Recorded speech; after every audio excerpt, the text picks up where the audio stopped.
আরো খবর জানাতে এই মুহূর্তে রাজধানীর কারওয়ান বাজারে আছেন রিপোর্টার দিন মোহাম্মদ সাব্বির। রংপুর নগরের রেল স্টেশন এলাকায় আছেন সহকর্মী রেদওয়ান হিমেল এবং গাইবান্ধায় আছেন বিপ্লব ইসলাম। সরাসরি প্রথমেই যাচ্ছি সাব্বিরের কাছে। আবহাওয়া অফিসের দেয়া তথ্য মতে আজ রাজধানী ঢাকার সর্বনিম্ন তাপমাত্রা রেকর্ড করা হয়েছে 13.8 ডিগ্রি সেলসিয়াস, অর্থাৎ আজ এই মৌসুমের সর্বনিম্ন তাপমাত্রা রাজধানীতে। আপনাদের যদি একটু জানিয়ে রাখতে চাই যে শীতের এই নিম্ন তাপমাত্রা এবং একই সঙ্গে বৈরী বাতাসের কারণে রাজধানীতে কিন্তু শীতের প্রকোপ ব্যাপকভাবে বেড়েছে এবং গতকাল থেকে আজ অর্থাৎ 2 দিন ধরে রাজধানীর বিভিন্ন এলাকা কুয়াশার চাদরে ঢেকে আছে এবং রাজধানীতে সূর্যের কোনো উপস্থিতি আসলে আমরা দেখিনি। কিন্তু আপনাদের যদি একটু জানিয়ে রাখতে চাই যে এই শীতে আসলে রাজধানী যে এটি কর্মব্যস্ত শহর, তার মধ্যে যারা ছিন্নমূল রয়েছে নিম্ন আয়ের মানুষ, সেই নিম্ন আয়ের মানুষের মাঝে আসলে এই শীতের প্রভাব প্রকট আকার ধারণ করেছে। আমরা রাজধানীর কারওয়ান বাজার, হাতির ঝিল সহ বিভিন্ন এলাকায় আসলে গিয়ে দেখেছি যে সেখানকার যারা দিনমজুর মানুষেরা রয়েছে, অর্থাৎ রাস্তার পাশে ভাসমান বিভিন্ন দোকানপাট সাজিয়ে ব্যবসা বাণিজ্য করেন কিংবা কুলি মজুরের কাজ করেন, তারা আসলে একেবারে কাজ হারা। তারা আমাদের যেমনটি জানিয়েছেন যে আসলে ঠান্ডা বেশি থাকার কারণে তারা কাজ করতে পারছেন না, যার কারণে তারা রোজগারও করতে পারছেন না। এমন অবস্থায় রাজধানীর বিভিন্ন এলাকার নিম্ন আয়ের মানুষের। একই সঙ্গে আপনাদের যদি একটু জানিয়ে রাখতে চাই যে বিভিন্ন জায়গায় রাস্তার পাশে ছোট ছোট কয়েকজন করে মানুষ আগুন জ্বালিয়ে আসলে আগুনের যে তাপ, সেই তাপ নিয়ে শীত নিবারণের চেষ্টা করছে। আপনারা দেখতে পাচ্ছেন, আমার সহকর্মী আপনাদের দেখাচ্ছে যে আসলে যে বিভিন্ন প্রতিটি জায়গায় কুয়াশার যে ছাপ তা আমরা লক্ষ্য করছি। আপনারা দেখছেন যে এবং একই সঙ্গে আমরা দেখেছি যে এই শীতকে কেন্দ্র করে রাজধানীর বিভিন্ন এলাকায় যে মৌসুমি যে পিঠা ঘরগুলো হয়েছে সেগুলোতেও আসলে ব্যাপক ভিড় লক্ষ্য করা গেছে। তো আপনারা দেখেছেন যে আসলে পুরো কুয়াশার চাদরে ঢেকে আছে রাজধানী ঢাকা। তো এই ছিল আমার কাছে ঢাকার শীতের খবর। এই মুহূর্তে আমরা চলে যাব রংপুরে, সেখানে সহকর্মী রেদওয়ান হিমেল আমাদেরকে জানাবেন রংপুরের শীতের খবর।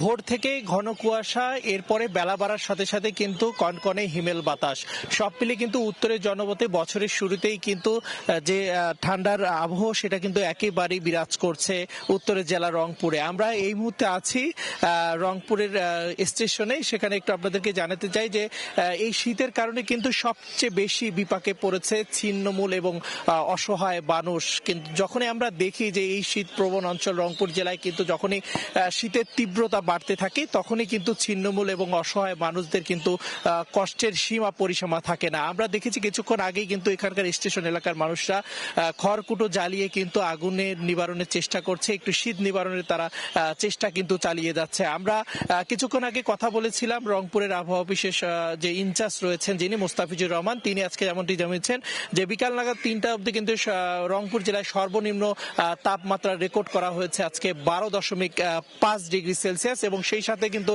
বাতাসের আর্দ্রতাও রয়েছে 79%। সব মিলে যদি একটু বলি, আজকে কিন্তু সারাদিনে একেবারেই সূর্যের দেখা মেলেনি উত্তরের এই জনপথে। সেই সাথে যে কনকনে যে হিমেল বাতাস সেটা কিন্তু একেবারেই বইছে। আমরা কথা বলেছিলাম রংপুরের জেলা প্রশাসক মোহাম্মদ রবিউল ফয়সালের সঙ্গে।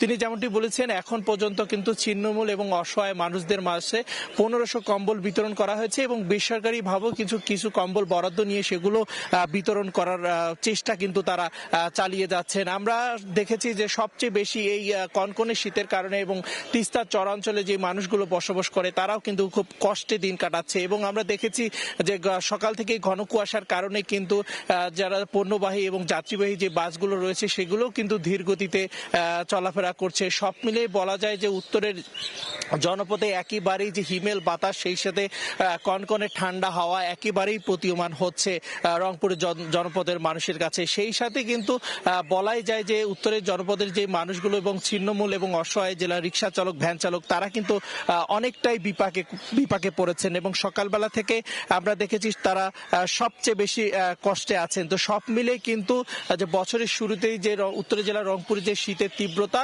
সেটা কিন্তু বেড়েই চলেছে। এই মুহূর্তে কিন্তু আমরা আরো শীতের খবর জানতে চলে যাচ্ছি গাইবান্ধায়। সেখানে রয়েছে সহকর্মী বিপ্লব ইসলাম।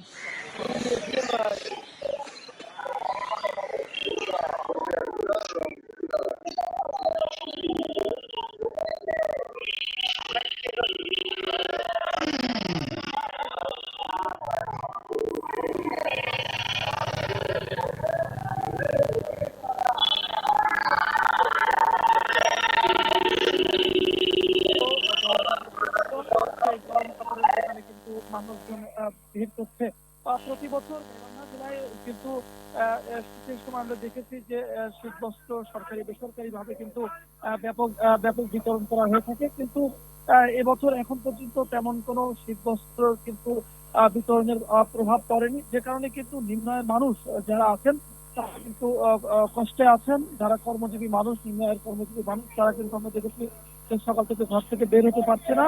সেই শীত থেকে বাঁচতে কিন্তু তারা এই যে নিম্ন আয়ের যে দোকানগুলো, সেই নিম্ন একেবারে কম দামের যে দোকানগুলো, সেই দোকানগুলোতে তারা ভিড় করছেন। গাইবান্ধা জেলা শহরেই কিন্তু এইরকম কয়েকটি মার্কেট রয়েছে, যে মার্কেটগুলোতে কিন্তু একেবারে 50 টাকা থেকে শুরু করে 200 টাকার মধ্যে মানুষ তাদের সাধ্যের মধ্যে কিন্তু তাদের শীতবস্ত্রগুলো সংগ্রহ করতে পারেন। আমরা দেখেছি যে প্রত্যেকটি দোকানে কিন্তু উপচে পড়া ভিড় আমরা লক্ষ্য করছি। নিম্ন মানুষ যেহেতু বলছেন যে সবকিছুর দাম যেখানে ঊর্ধ্বমুখী, সেখানে এই শীতের সময় তারা বাড়তি একটি বিপাকে পড়েছেন। এই শীত থেকে বাঁচতে তারা এই দোকানগুলি থেকে কম দামের মধ্যে তাদের যে পরিবার এবং তাদের শীত নিবারণের যে সামগ্রী, কাপড়, তারা কিন্তু সেটি সংগ্রহ করছেন। এই ছিল গাইবান্ধার শীত এবং শীত বস্ত্র কেনার সর্বশেষ খবর। শীতের তীব্রতার খবর জানতে সরাসরি ছিলাম গাইবান্ধায়, রংপুরে এবং রাজধানীর কারণ বাজার এলাকায়।